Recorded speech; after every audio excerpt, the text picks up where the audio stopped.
because we've got a lot of moving parts in this machine, and we're all trying to get it in sync. And so if something comes back later that we have to correct, I would ask that you not be overly critical. The reason why I say that is this, is we have grieving families at this moment, that the Navy now, with their grief counselors and with ours at the Escambia County Sheriff's Office, are going out to handle the human side of a police action. We need your assistance with that. We need your partnership at this point. And we have enough critics in our community, and we ask that you assist us. So if we reach out to you as a member of the press and ask for that assistance, I ask that you come forward with it. At that time, at this juncture, I will stop, and I believe Captain Kinsella wants to open it for questions. All right, we'll answer any questions that we can. Before it opened for questions, I just want to say publicly how grateful we are of the assistance from the Sheriff's Department. As the Sheriff said, it was a couple of his deputies that neutralized the active shooter. It could have been a lot worse if we didn't have the response that we did from our local partners. So, sir, thank you. Thank you. And Mayor, thank you for your support, and thank you to the county for your support also. This is a community effort. And so, any questions? Yeah, was the shooter a military person? Did you say that? I don't want to talk about the identity of the shooter at this time. I'm sorry. Can we talk about where on base it happened? Yes, it happened in one of our classroom buildings. Which classroom? It was in well, I don't want to say it this time because there's a lot of worried folks out there that don't know if it was in where their people worked or not, and I don't want to unnecessarily worry folks at this time. So that'll come out in time. How's the process of notifying the families right now? Again, we're working through it. We're working through it. I appreciate the question, but we're working through it as best we can to make sure that the right people know at the right time, and we don't do it through the media. But thank you. Do we know where the officers were shot or anything? We sure do. Yep, we do. They were. If you want to take that one. Yeah, Chief. Yeah, the two deputies that initially engaged the suspect, one was shot in the arm and one was shot in the knee. The one that shot in the arm is being treated at a local hospital, and the one that was shot in the knee is currently in surgery. Both expected to survive. What was the response time from when the shots first rang out to, when the deputies engaged? So I think you should be able to answer that. Okay, go ahead. Well, I can tell you we have a precinct nearby. We got the call, as Sheriff Morgan mentioned, about 9 minutes before 7 o'clock, and we had officers here within just a couple of minutes. They quickly went to the location, as the captain said, the building in which the active shooter was. And it covered a couple different floors. This is a rather large building.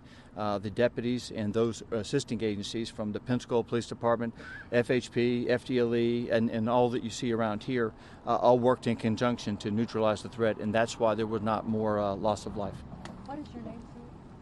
Chip Simmons, CHIP-SIMMONS. I'm the Chief Deputy from the Sheriff's Office. How long was the engagement the total time? Again, I don't have the exact numbers, but I can tell you that it did cover 2 floors from that one building. As Sheriff mentioned, when you get into the scene like that, it is a bit like a movie because you have spent shell casings all over, but the first thing you want to do is to make sure that the threat is no longer a threat. You neutralize that threat, and then secondarily what you want to do is you present aid to the injured, and that's why what we have is we have 8 individuals that were transported to a local hospital. One of those later succumbed to the injuries, and then we have 3 others that remain at the building, and that is part of the active crime scene. Is this being regarded as an act of terrorism? I don't even want to speculate on that at this time. I appreciate the question, but it's nothing we want to speculate right now.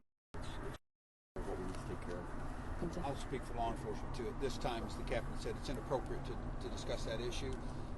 And again, that would be more appropriately coming from our federal agencies. And when they're prepared to give you an update on the conduct of the investigation and those sorts of questions, they'll release that information. Sheriff, can we get a little clarification on the numbers here? You said there were a total of 8 people affected by this? Yes, that is correct. How many victims are deceased? We have 4 deceased, Chief. Including the shooter? Yes. That's correct. There are 4 people right now deceased. One is the shooter, and there are 8 people currently at Baptist Hospital. One of them have deceased, and then there are 3 remain at the crime scene.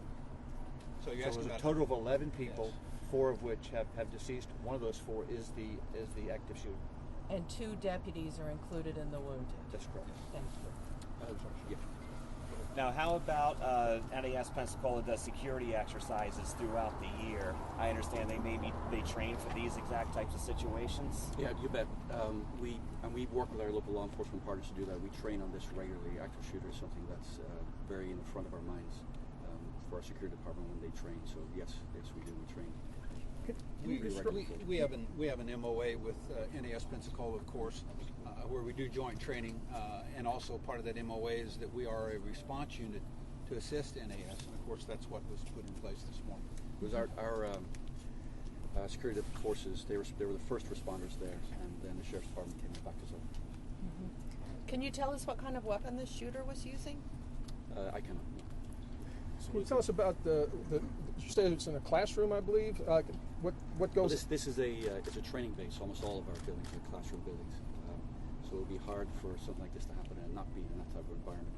But I don't want to say which building it was due to sensitivity still of releasing information. Yeah, and if I could, I'll expand on what the reason why folks were reluctant to give some specifics. Notifications have not been completed, so if I or the captain speak any more specific, and you're a mother or father that has a son or a daughter that's in the Navy, and they're assigned to the Navy base, and they're assigned to this particular training area, families know that. And so now you're going to create, again, panic within these families, and that notification needs to be measured. It needs to come from us, or the appropriate agency, I should say, at that time. So we're not trying to be evasive. There's a point to that. It's for our families. Yeah. Thanks for that, Sheriff. Sorry. Was the shooting confined to that building or classroom? That is correct. Do you foresee this changing security protocol going forward? And I will say security is an ever-changing, ever-evolving. We look at lessons learned from this, and if necessary, we will. We're not an organization in stasis. We learn from events like this to ensure that we do it better. But I will say that I'm very, very proud of the response that my security department had, and I'm very proud of the sheriff's department, what they did. So I think it could have been a lot worse if we don't train the way we do to try and minimize casualties for us. And I know you're not able to say that much about the shooter, but did he have business being on the base? Was he supposed to be there? I don't even want to speculate. Okay. How heavily armed was he? What was he armed with? We're not going to answer any of those specific questions. A press conference will be planned later on this afternoon, and I will also tell you, as part of our protocol, stepping outside the Navy side of it, we have a governor and elected officials that we need to also brief to ensure that they're aware of what occurred at NAS Pensacola. So there's a lot of moving parts in this machine that you will get the information. It's just you won't get all that information right now.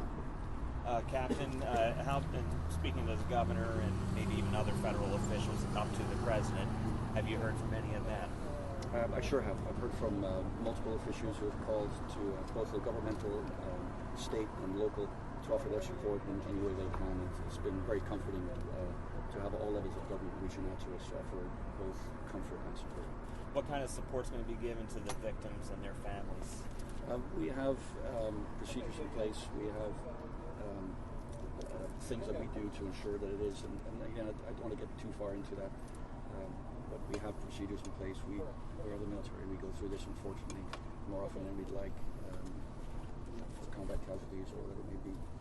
So our casualty assistance officers will be following the necessary protocols to ensure that we take care of those people within our Navy family and beyond. Like the mayor can update that question too. I do wish to say that the governor's office and the White House have contacted us, the city of Pensacola. I know they've contacted Escambia County as well, and said any assets that they have would be available to us. At this particular time, I think that we told them we're all assessing, we're supporting, and we will inform them as soon as we know what those requests would be. But they have been in touch with us, and I know I talked with Commissioner Bender. He said they've also been in touch with Escambia County as well. Yeah, I've received 2 calls from Senator Scott's office this morning, so trust me, the relationship runs deep here, and this is one of those times. Anything we need, we're going to get. For families who are split up right now, there's a mother who had a 3-month-old who was on the base. She was trying to get. What information do you have for when people will be allowed back on base? Again, the base is secure. The number of people that have been injured, transported, have been reported to the community now, not named specifically. But I would assure everyone that if you had a family member that's directly involved with this, that is local. You're going to be notified very quickly. And again, that's why we want to allay most of those fears. Those, again, who have suffered, the deceased, if you will, and the victims, that will take a little bit longer. But I'd let Captain Kinsella speak specifically on thanks base for asking that facilities. question. As I mentioned, the base is excuse me, the base is shut down for until further notice. Sorry. The personnel that are on base now, we're working at getting them off base in an orderly manner. They are going to stay in place and remain in place until we can get them off the base in an orderly and safe manner. And we'll be notifying those people building by building using the appropriate chain of command to ensure that we have an orderly evacuation of the base of those personnel that we need to get off, need to get home to their loved ones. Sheriff, your 2 deputies who were hurt, were they shot? That is correct. Okay. By the active shooter? We're not prepared to release that information at this time. Shots were exchanged. About how long will the museum on base be closed? Until further notice. Okay. Yeah, I can't say. Okay. I think I'll wrap it up. I think in relation to the question you asked about the deputies being shot, as horrendous as this event has been, and as much as our thoughts and prayers goes out to those victims, I think that it's also important to note the heroism that took place this morning, and that was from the Navy police, the DOD police, the Escambia County Sheriff's deputies, again, 2 of which got shot doing this response.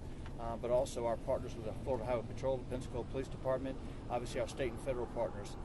So again, I don't want to lose sight of the fact that they got here in short order. They neutralized the threat, and again, as I mentioned before, so that there's no further loss of life. So let's just keep that in the back of our mind, as well as the thoughts that to those that are injured, and certainly to the family of those who lost their lives this morning.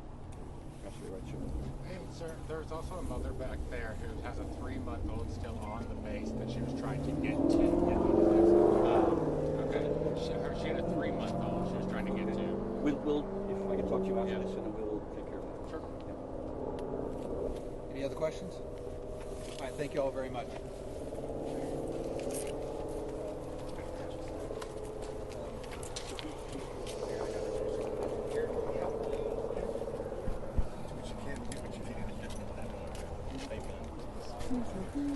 Okay. Oh, thanks.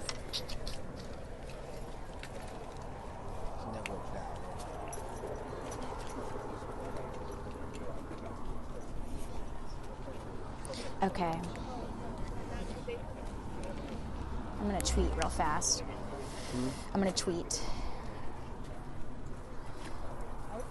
Oh, you're fine. Nah, don't worry about it.